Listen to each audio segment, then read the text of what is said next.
We had a wonderful event at Houston Community College, the Stafford campus. We had 50 to 60 students who came in and had the chance to see the video Be the One, put out by the Texas Attorney General's office. It's a video that shows actual cases that have taken place in Texas, and it's told by the actual victims. And it's a very eye-opening documentary, and it opens up their eyes to what is taking place and helps them understand the importance of seeing something and saying something, and the importance of knowing the red flags so that they don't potentially become a victim. That's very rewarding. It very much is all about our purpose of bringing about the awareness and the education so that we can have the prevention of trafficking happening to any of these young men and these young ladies. We were very blessed today to have a special panel of experts which followed for a Q&A session after the video presentation. We had Nell Green, who is with the Cooperative Baptist Fellowship. She has done anti-trafficking work for 12, 13, 14 years.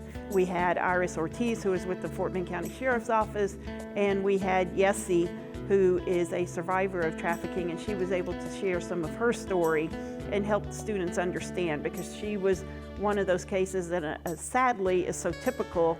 She applied for a job that she thought was something legitimate, something that she thought would enable her to be able to make a living and care for her child and herself. And as it turned out, it was individuals who were looking to traffic the young ladies instead. And so she ended up in a horrific trafficking situation.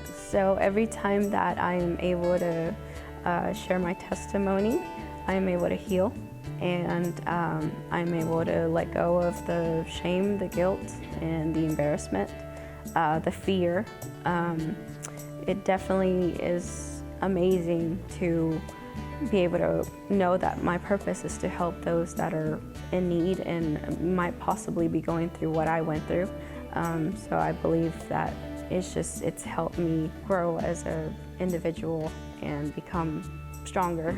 My motivation, I can say, is Jesus Christ. When I had nobody there to help me get out of this, I cried out to God, and because of Him, I am here now. And if I can encourage somebody to let them know that you can have a relationship with Him and you can cry out to Him in whatever you're needing, that's all that I'm here for. I hope that they had a couple of take-home messages. I hope, number one, that they did not walk out of here without knowing the National Human Trafficking Hotline number.